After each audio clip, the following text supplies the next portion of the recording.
আসসালামু আলাইকুম। তো একটা ইনফরমেশন দিই, সেটা হচ্ছে অনেক ভাই এখন নিজে নিজে বুলগেরিয়াতে অ্যাপ্লাই করতেছে। তো বুলগেরিয়া যারা নিজে নিজে অ্যাপ্লাই করতেছে এটা আমি অ্যাপ্রিসিয়েট করি। প্লাস আমার অনেক আগে, আমি আরও প্রায় 8-9 মাস আগে এটা নিয়ে একটা ভিডিও বানাইছিলাম। বাট দুঃখজনক হলো সত্য যে আমার ওই ভিডিওতে কোনো রেসপন্স তেমন একটা পড়ে না। অন্যান্য ভিডিও যেমন গেম দেওয়ার ভিডিও, কেমনে ভালো এজেন্সি খুঁজে, এইসব ভিডিও আপনার 10,000-12,000 ভিউ হইলেও আমার ওই যেটা আমি নিজে নিজে সেলফ অ্যাপ্লিকেশন নিয়ে ভিডিওটা বানাইছিলাম সেটাতে আমার মানে একটাও ভিউজ হয় নাই। সো এটা আর কি প্রায় আজকে 9 মাস হয়ে গেছে ভিডিওটা। সো ওটা দেখে বুঝলাম যে আসলে আমাদের বাংলাদেশিদের ভিতরে মানে একটা জিনিস যে আমরা নিজে নিজে করতে পারি বা নিজে নিজে করবো, ওইটার প্রতি আমাদের আগ্রহ কম, বা আমরা চাই না, চেষ্টা করি না, নিজের উপর আমাদের কনফিডেন্সটা কম। আমরা এই জন্য এজেন্সির উপর আমাদের খুব ভালো বিশ্বাস বা ভক্তি বেশি। সো আমরা ওখানে যেতে বেশি পছন্দ করি। তো যাই হোক, আসলে যেটা খুশির খবর সেটা হচ্ছে অনেক ভাই পরিচিত বেশ কয়েকজন আমাকে নক দিছে, যারা নিজে নিজে অ্যাপ্লিকেশন করতেছে, কোম্পানি থেকে রেসপন্স পাইছে। প্লাস আমার সাথে এরকম 2-3 জনের দেখা হয়েছে যারা বুলগেরিয়াতে আসছে নিজে নিজে অ্যাপ্লিকেশন করে কেএফসি কোম্পানিতে। সো নিজে নিজে এখানে আসা যায় ভাই, এটা আহামরি কিছু না। জাস্ট আপনাকে একটু জানতে হবে কীভাবে মেইল করতে হয়, আবার কী কী রিকোয়ারমেন্টসগুলো লাগে এবং কোথায় কোথায় জবগুলো পাওয়া যায়। সো কোথায় কোথায় জবগুলো পাবেন ওই রিলেটেড ইনফরমেশন নিয়ে আমি ভিডিওটা বানাইছি, আমার ইউটিউবে আছে। ওখানে আমি আমার একটা লাইভও করছিলাম, সেখানে আমি আমার সবগুলো মানে যে জব পোর্টালগুলো আছে বুলগেরিয়ার, ওগুলো আমি ইনফরমেশন দিয়ে দিছি।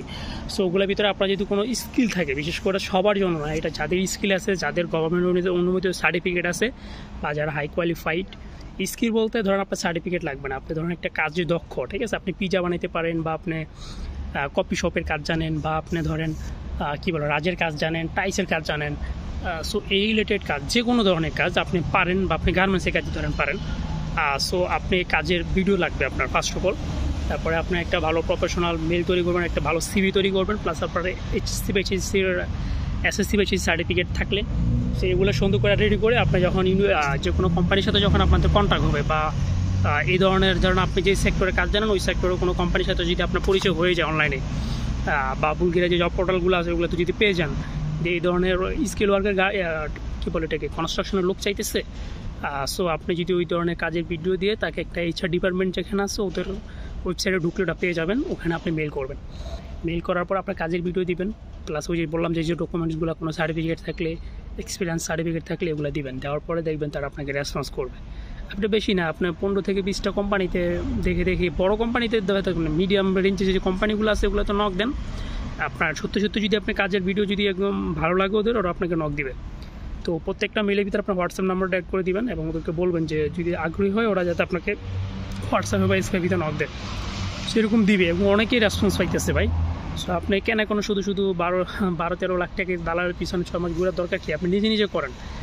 যদি কোম্পানি আপনাকে রেসপন্স করে ফেলায় তাহলে বাকি কাজ আহামরি কিছু না, একেবারে ইজি, আপনি এটা নিজেই করতে পারবেন, কোনো কিছুই লাগবে না। জাস্ট কোম্পানি যদি আপনাকে রেসপন্স করে দেন কোম্পানি বলবে যে তুমি তোমার পুলিশ ক্লিয়ারেন্সের হার্ড কপিটা পাঠাও। সো যারা কোম্পানি থেকে রেসপন্স পাইবেন বা পাইছেন তাদের জন্য সেটা হচ্ছে আপনাদের যে দেশে আছেন, কেউ যদি মিডল ইস্টে থাকেন ওই দেশের, বা কি যদি বাংলাদেশ থাকেন তাহলে বাংলাদেশের পুলিশ ক্লিয়ারেন্স, তারপর আপনার একটা পাসপোর্ট সাইজের ছবি, আপনার পাসপোর্টের একটা প্রিন্ট কপি, তারপর হচ্ছে আপনার যদি এডুকেশনাল কোনো সার্টিফিকেট থাকে ওগুলোর অবশ্যই লাগবে, এইচএসসি সার্টিফিকেট, আর এক্সপিরিয়েন্স সার্টিফিকেট থাকলে ওগুলো। এই 4-5টা জিনিসটা আপনি ডিএসএল করবেন। কোম্পানি যে অ্যাড্রেস আছে ওই অ্যাড্রেসে ওরা আপনাকে বলে দিবে কোন অ্যাড্রেসে পাঠাইতে হবে।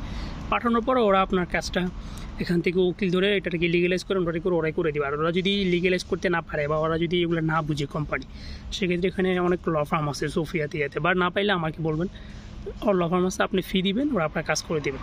ওদেরকে লয়ারের কাছে আপনি পাঠিয়ে দিবেন, লয়ার আপনার কাজটা সুন্দর করে একবার নোটারি করে আপনার কোম্পানিকে দিয়ে দিবে। আপনার কোম্পানি আপনার জন্য ইমিগ্রেশনে জমা দিবে, আপনার ওয়ার্ক পারমিট বের হয়ে যাবে ইনশাল্লাহ। আর ওয়ার্ক পারমিট বের হয়ে গেলে বাকি কাজ একদম সহজ, আপনি জাস্ট এম্বাসি ফেস করে এখানে চলে আসবেন। সো আপনার বেশি খরচ হবে না, জাস্ট প্লেন ভাড়াটা এবং আপনার এম্বাসি ফিটা এবং একটা ছোটো একটা ইন্স্যুরেন্স। অনেক ক্ষেত্রে কোম্পানি, যেমন যে ভাইটা কেএফসি থেকে আসছে ওনাকে কোম্পানি প্লেনের টিকিটের উপর দিয়ে দিছে। সো এরকম দিয়ে দিতে পারে আপনাকে, এমনও আছে দিয়ে দেয় অনেক সময়, ইন্স্যুরেন্সটা করে দেয় অনেকের দেখছি। সো এগুলো কোনো মানে ভালো একটা জিনিস। আপনারা জাস্ট যারা দক্ষ আছেন মোটামুটি কাজ দিয়ে যদি কাউকে কনভিন্স করতে পারেন মালিককে, ইনশাআল্লাহ, এবং ভালোভাবে প্রপারভাবে যদি মেল করতে পারেন আপনারা রেসপন্স পাবেন, এতটুকু বলতে পারি। সো আপনারা এটা ট্রাই করতে পারেন। আমার কাছে এটা যথেষ্ট ভালো মনে হয়েছে। প্লাস আমি নিজে অনেক ট্রাই করছি, আসলে এটা ভাগ্যের ব্যাপার আছে, আমি পারি নাই, বাট এখন সবাই পারতেছে। সো আমি অনেক কিছু বুঝতাম না, এই জন্য হয়তো আমার রেসপন্স আসে নাই, বাট অনেকের এখন আসতেছে। তো এজেন্সির পিছনে না ধরে নিজেরা একটু ট্রাই করেন, দেখবেন ইনশাআল্লাহ ভালো কিছু হওয়ার। কোনো কিছু না বুঝলে অবশ্যই আমাকে নক দিবেন, প্রপার ইনফরমেশন দিয়ে হেল্প করার চেষ্টা করবো। তো ভিডিও পর্যন্ত ভালো থাকবেন, আসসালামু আলাইকুম।